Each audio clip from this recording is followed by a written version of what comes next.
Hello and welcome to the People Grow Places podcast, where we explore the virtuous circle of people, growth and place.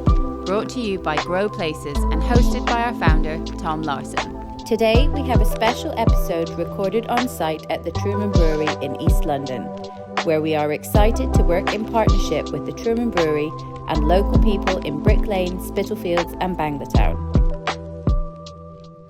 So here we are at the Truman Brewery on Brick Lane on the corner of Hanbury Street, and we're here with Henley Halebrown.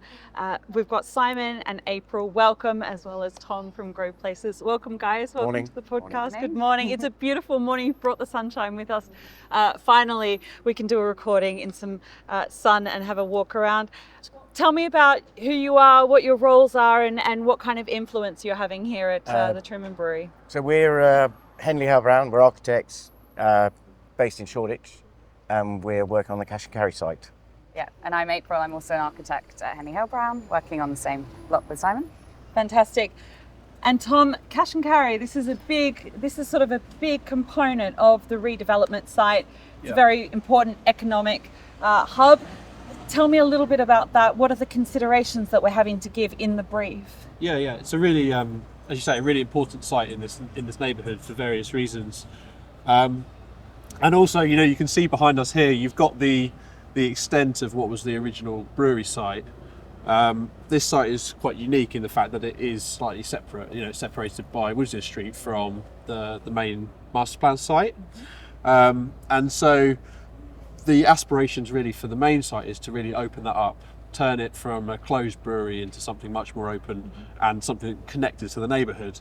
Whereas as this site actually is very prominent, it's actually very open to the neighbourhood already. So it has a set of different considerations that we're working with. And obviously, as you mentioned, the current occupation is Banglatown Cash and Carry, which is a really, really important local local resource for various aspects of the community. So we've got strategies for how we can hopefully bring forward some development, some housing, some offices, which we'll talk about in a bit more detail, and a long-term future for the Cash and Carry in a better facility going forwards. But we'll kind of get into that as we get going. Okay, great. Well, shall we go and have a look? Yeah, let's have a wander. Yeah. Yes. See that? So, Tom, we are keeping the Cash and Carry. Is that right? So, in essence, the use will remain. We're not keeping it exactly as it remains today. Okay. It's in really quite a knackered old building, you could say, and you'll see when we get down there. The site is not best utilised in terms of the height of the buildings adjacent to other buildings and what we could get on the site. So we think there's an opportunity to have a cash and carry use there, but also to have other things that are really important for the neighbourhood. So new homes, new affordable homes, new family homes, and also new workspace, as well as other retail units as well. So we think the cash and carry, instead of being on its own, can become part of a really vibrant mix of uses, and that will be really additive to the neighbourhood. But as you said, we're already really conscious that it's a really important use for local people, local businesses. Mm-hmm. So as part of the development, there will be a temporary home for the cash and carry on the main master plan site, which will allow people and businesses to use it in a similar way to what they have done to date, just in a slightly different location. And then obviously once this building's built, if we're fortunate enough to get planning for that, then the cash and carry will come back into its permanent home, which Simon and April are responsible for designing. So, yeah. So that's a big brief. So just walk us through everything you're looking at. So what are you going to be delivering on site, or what are you designing for at present? So we'll have a mix of tenures of homes in a number of apartment buildings, and a small office building, all kind of clustered around a courtyard, with some shops on the ground floor and a bit of community space. Okay. I mean, it's a really interesting part of the city because Spitalfields has hundreds of years of history from the 17th century, or probably earlier. But there's a legacy, a really special legacy of 17th century, 18th century houses, and then hundreds of years of development beyond that, and culture. Culture in every sense, and it's also been I guess, a kind of harbour for various communities as they've arrived in London. So it is an extraordinary place in terms of the nature of the community. But it's also, as you can just about see where we are, we've just kind of left one version of the city, which is that broadly pre-20th century version, and arrived in a part of London which is, even though a few metres apart, all of a sudden completely different scale buildings, less kind of structured bit of city. Which sounds like a very architectural thing to say, but actually, of course, it is actually what the character of the place is. And it's how I guess the challenge has been how to work with these two, all these various histories and cultures, but also with this kind of different versions of the city. April, are you on the sort of day-to-day design, or Yeah. how are you getting involved with this? Yeah, so I've been involved day-to-day working with Tom and with other members of the team, sort of getting project, and with members of the community as well, going to consultations and part of the planning process. And yeah, just been involved in the design throughout. So tell me about the design. I mean, what considerations are you giving, and what are the challenges, and how are you finding out solutions for those? Yeah, I think one of the most interesting parts about this site is that it's a three-sided site. So we have three quite distinct streets in Hanbury Street here, obviously Spittal Street, and then Woodsear Street to the north.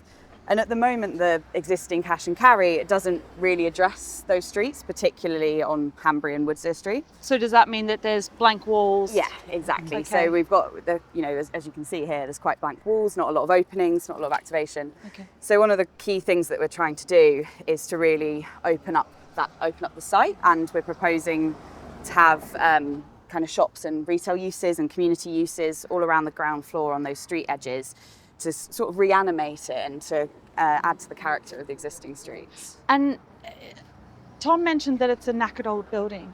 What's going to happen? Is it going to get knocked down and rebuilt differently, or are you going to use the existing structure? Yeah, so we are, at the moment, the proposal is to do that, is to knock it down and rebuild. There are currently proposals of how we might reuse some of the materials and some of the elements of the building in parts of the landscape. That's something we've been studying with Arup, is how we might reuse some of the elements throughout the kind of master plan as well. Tell me a bit more about that. That sounds really interesting. I mean, it's kind of ongoing, I think, at the moment. So the starting point is to document these things and try and have a think about how we might reuse them. But it's more of a process at the moment, and I think it will kind of come out a bit more in later stages. Okay. Yeah, it's something we've looked at across the whole master plan in terms of like cataloguing all of the material that's on site. And, I use the phrase, knackered building, which is really, it's not meant to be derogatory about the use or anything that people associate with this. It's really talking about the physical nature of the building. The condition of the building. If you can see from here, it's not in the best state of repair. Now, obviously, it could be repaired. It could be a new roof put onto the building and other things like that. But equally, we think there's a lot more that this site can and probably should, offer to the neighbourhood. It's a single-storey building, and as Simon said, you've got really tall buildings around here. There's a need for more homes. There's a need for more family and affordable homes, and there's a need for more workspace and community space. So we think that as well as Cash and Carry, this site can offer some other things in a new purpose-built building. You really get the sense that the energy of Brick Lane and Hanbury Street literally drops off at this point. I mean, certainly by the time you get to here, but it drops off at the site. And so, it's really natural just to want to extend that vibrancy. Because, in a way, probably in time, where we are now will change. Inevitably, there's a pressure to make homes, affordable homes, create places for people to work and so on. Well, we need that mixed use. We can't just have a whole lot of homes without, retail space to provide people the food and sort of the entertainment and street culture that they need. What kind of retail will be placed there? Is it going to be sort of big conglomerations, or are we trying to continue the Truman Brewery sort of? So at the moment, the proposal is to reinstate the Cash and Carry on the site. So there's one sort of larger retail unit facing onto Spittal Street. Onto Hanbury Street, there's a smaller retail, it's actually proposed as a community space. So that'll be a space for community use. And then onto Woodsear Street, we have another small retail unit, which will be a kind of continuation of Truman's existing provision and will be an So nice little boutique sort of shops? Yeah, I think that, to be determined what those exact uses will be, but yeah, very much in the spirit of not just Truman, but of the neighbourhood. And as we touched on as we walked along Hanbury Street, that is a vibrant street with retail and shop fronts and offices and homes above, and it just really wants to feel part of that and part of that character of the neighbourhood, really. That's an interesting sort of challenge in a way, because when you make a building, inevitably you make a new building, and and the question is, how do you bring continuity? Again, I don't want to sound, it's not jargon, but just naturally, how do you keep the kind of patterns of life going with what we build? Because ultimately, what you build, I guess we do think about what buildings look like, but ultimately, what we're thinking about is what they're going to be like to use. The lives that it engenders, the kind of activities that it promotes and precipitates, and that people feel comfortable living here, comfortable in literally, sort of physiologically comfortable, but emotionally, socially comfortable because of who they belong. They belong. Who they're with, who their neighbours are. Tom, I think there's a bit of, let's face the reality. This place has been under scrutiny and had a lot of community activism around fear around change. And the cash and carry is a really, really central economic and social part, if you count sort of gathering of food and collection of food as a social activity. Inevitably, if you're building a new building, the rents are going to have to go up and things are going to change in that sense. What's the economic model, or how are we going to keep people, same people who are coming to the cash and carry now, how are we going to keep them on that journey as we move forward over the next few years? Yeah. Well, I don't think it is inevitable that the rents will go up. Okay. As a direct product of the development. Now, they might go up just because of inflation. And because of other aspects, but I think because this is still part of the Truman Estate's ownership, and they're very long term, and they take a consistent view about how they have relationships with their tenants here. So whether it's relationships with cash and carry operators or whether it's a tenant within the building, there is an economic reality to building buildings, and so some of the uses within this building, whether it's the homes or whether it's some of the retail units or wider within the wider projects, they will be at market rates, but that doesn't necessarily mean that every space within a development has to be. So where there's spaces like the cash and carry, which are a really important use, and that's acknowledged by all the community, it's acknowledged by us as a team, it's acknowledged by Truman, then how can we try to bring them along on the journey with us? So it's not about sort of avoiding change, because actually sometimes change is good and change can be better. Taking an old building that's maybe not in best shape and putting them into a new purpose-built building, that's actually in the long term probably quite a good thing, because it increases the longevity of their operation. So I think there will be some change. There will be changes to the patterns of use. There will be changes to the access arrangements, but that's actually can be a positive thing as well. Okay, so I guess what kind of considerations have been, or what kind of discussions have happened with the shop owners as part of that, that journey as well? Have they been able to input at all as to kind of how they'll be disrupted? Is there any concern around that? Yeah. So there are obviously, so they've been there for a number of years as a tenant, and so the relationship between them and Truman extends well before the project and will extend well beyond the project. Yeah. So yes, there is that ongoing dialogue and discussion, and how can this become a better use for them? How can it be a better operation for them? Can having a new shopfront on Hanbury Street offer the opportunity for maybe spill out onto Hanbury Street to activate the street and improve their business? So some of these discussions are ongoing, and some of that is propositional from the architects as well. It's okay, well, maybe if we do create an entrance on Hanbury Street, that will activate the street in a certain way. So that's a nice thing about the process, I think, is that you have outsiders in inverted commas, such as ourselves and the architects, albeit you're very local, come in and sort of make some observations about a place and say, okay, well maybe this place could sort of benefit from X, Y, and Z. And then there's the discussion with people like Truman and like the operators of the cash and carry in the local community, who really are sort of living and breathing the place every day. And hopefully somewhere in the middle you find a really nice sort of outcome, and that's the project. And I think that's kind of what the aspiration is always with a project like this. Well, as you say, Tom, I mean, one of the things about, we react to buildings, we behave in a certain way. And so, I guess, the kind of, the cash and carry is a fairly introverted thing at the moment, it's a shed. But if you give them something else which is more open, and as you say, Tom, has probably a bit of outside space related to it, maybe there's a chance that people drink cups of tea and coffee outside, and it's like it starts to be extrovert as opposed to introvert. The basic business model may not fundamentally change, but it has a different relationship to the community, kind of minute by minute, day by day kind of thing. Yeah. So let's, April, why don't you just talk through exactly kind of where things are going to go in this view? Yeah. So we've designed the building in basically 3 blocks. So one along Hanbury Street, one along Spittal Street, and then one along Woodsear, with a central courtyard in the middle, which is a shared amenity for the residents.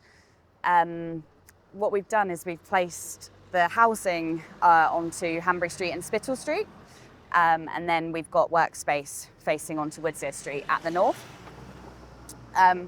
The sort of taller block facing onto Spittal Street is made up mostly of 1 and 2 bed homes, and that'll be a mixture of market and intermediate units. The block that's facing onto Hanbury Street is where we've got the socially rented family units there, so they'll kind of have an aspect.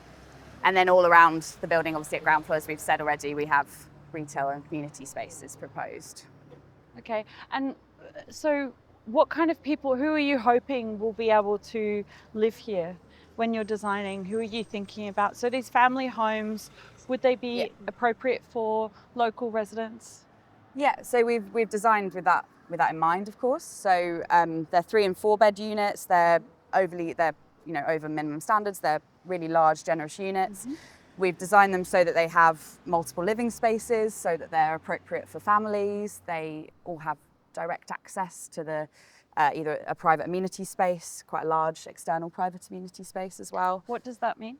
So balconies, or some of them have sort of private spaces overlooking the podium gardens. And then they all have quite a close relationship with those central gardens as well, which are intended for use by all of the residents. So they're looking on into a sort of central garden, that everyone can share. In fact, they arrive through that central space. One of the things which I think is really interesting and really important about the scheme is that often the ground floors of buildings are cluttered up with bin stores and bike stores and shop fronts which are, got film over them and whatever. And what we wanted to be able to, in trying to create a really genuinely vibrant, active ground floor, of course you start to think, well, how can you use the middle?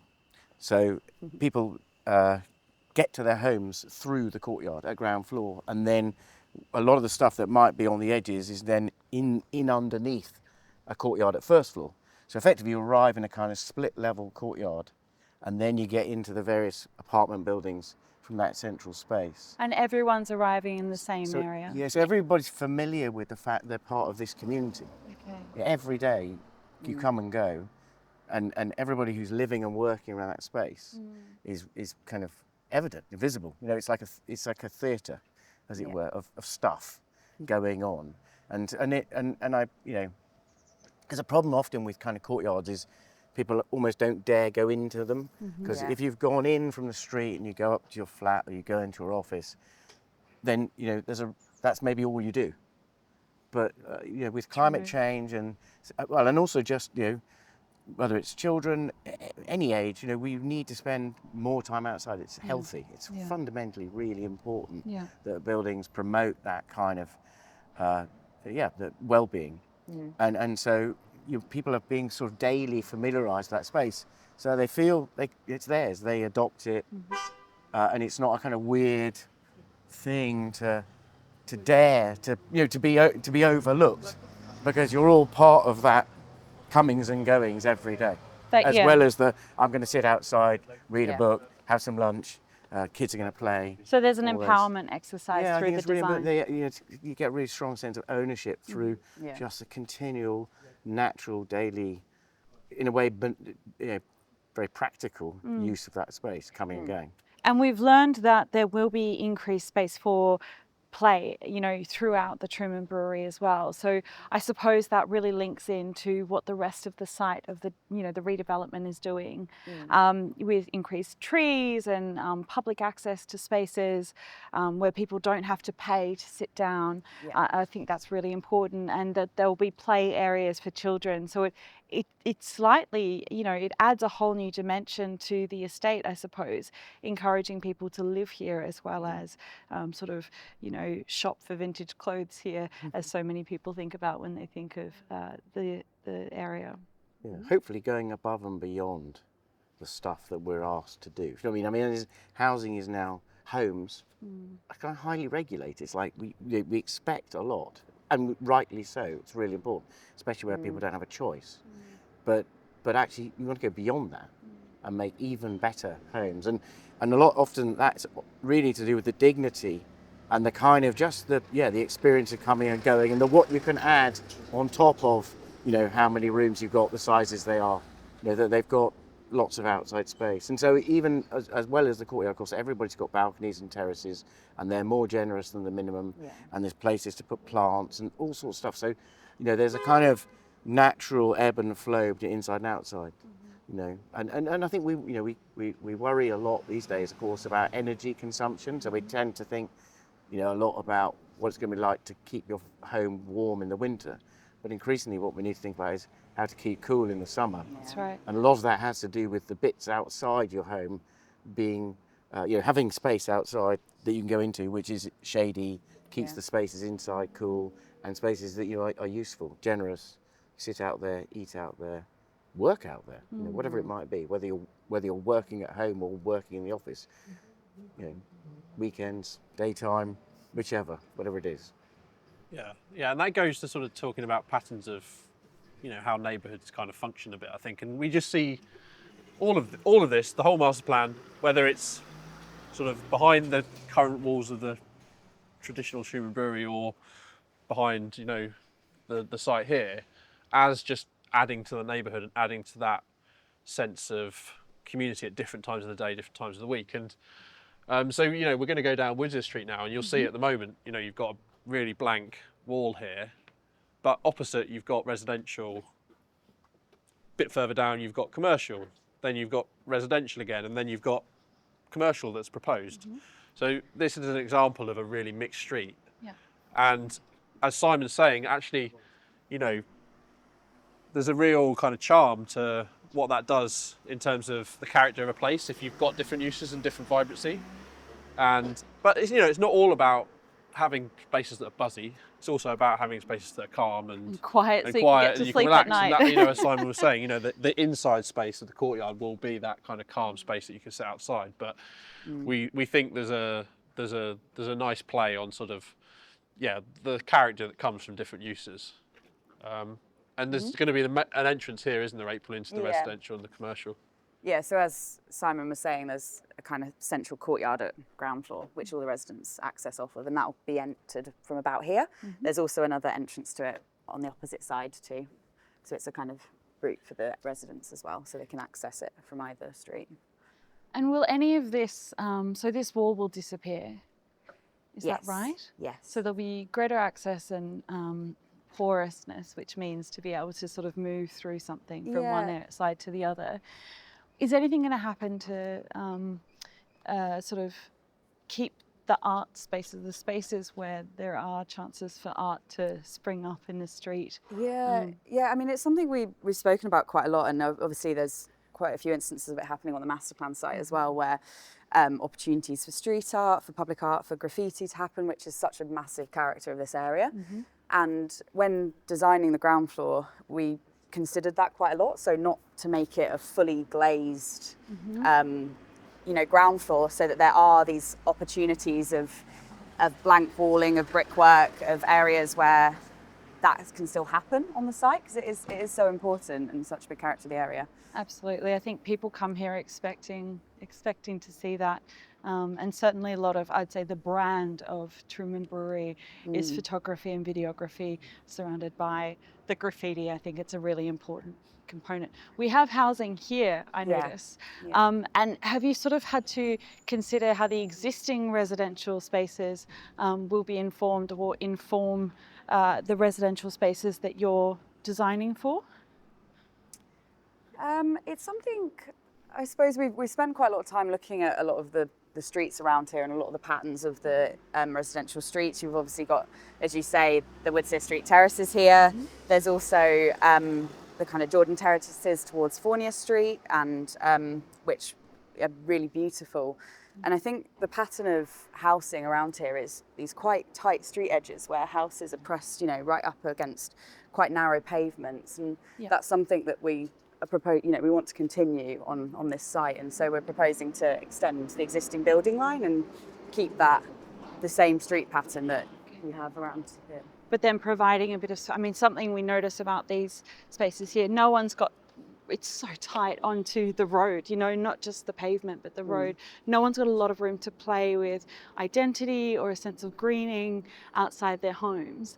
And it's all quite bare, I suppose, at the start. So I guess providing a courtyard, an inward-looking courtyard would be a really beautiful way to sort of green it up and soften it. Exactly, like it's quite an inward-looking scheme, I suppose, in that way, because it has that central space, which is so important, and every home has a relationship to that green space centrally. So, fantastic. I think also the fact that we've got no homes on the ground floor, this equation of, in a way, the reason why the cash and carry and other kind of community spaces and retail shops on the ground floor are important, because they're actually a part of the equation that really works. Because whilst these houses are great, there's lots of things about them that are now, well, they're great because people choose to live there. But if you don't choose to live there, as it were, then there are things which are challenging, as it were. The conventions of what we consider to be appropriate homes, relationship to public space, those kind of things. Can you expand on that a little bit more? Well, so, for example, these days, if I was to make that house on this pavement, they would probably say that sill's too low. I mean, you can see they've put film on the window because they're worried about people looking in. Privacy. But it would go further. They would say things like, well, actually, can you move the facade back at least a couple of meters? Right. And they might, although we've got issues these days of what we call level access, enabling people in a wheelchair or less able people to get into a home or a building now creates other complexities or important characteristics, principles, properties of buildings. But yeah, they'd be sort of saying things like, well, actually, we need to be able to keep this home cool in the summer, so then we've got to open the windows. But if you literally open that sash window at night, very, very, very vulnerable. So then they start saying, well, you lift the sill up, or in fact, maybe you have to fix that glazing and put a kind of panel next to it that you can open it, and so on and so on. So becomes complicated. You could not really make this house like this now, even though it's a beautiful house and this is a beautiful street. There's a whole series of things in the DNA of these houses which are no longer kind of acceptable. But so that means that that we lift everybody's homes up, slide all this stuff, or in a way just reinstate. Put back what's there now. But also, yes, the courtyard's really green, but there's little things that we're doing to promote this idea that, in a way, although it could have just been a block building, but as April was saying, it's 3 buildings, and that thing is really important. It's about the character of each building being associated with the street, but also they're like blocks, and we leave open corners, which just brings light. But it also allows you to start planting things or to create balconies, which again we do. And on Spittle Street, there's quite a lot of open space at the moment, and that may or may not survive. But all the apartments there will have what we've called a kind of plant shelf. So as well as a balcony, the whole front of their apartment, all the way up the building, you've got a space about half a metre wide to put pots on and stuff. So again, although we're making a building of brick, in the same way that the graffiti starts to kind of layer the facade and bring personality, and literally the personalities of the people who live around here, but in the case of an apartment and the way you plant your balcony, it's you. The stuff you leave out, the stuff you plant, that's you. And that's a really important thing that, 50 plus families start to display, have the confidence to say this is who we are. And maybe they're not even doing it in a self-conscious way, they're just living. And that stuff starts to kind of accumulate to make a kind of mosaic of lives. Sounds incredibly important and really thrilling to sort of see how we can integrate family life into the Truman Brewery. So thank you both so much for your time today, again, for bringing the sunshine. Very grateful for that. And we really look forward to seeing how the designs come about. Thanks, Dawney. Thank you very much. Thank you. Thank you for listening to the Grow Places podcast. For more information, visit growplaces.com and follow us at We Grow Places across all social channels. See you next time.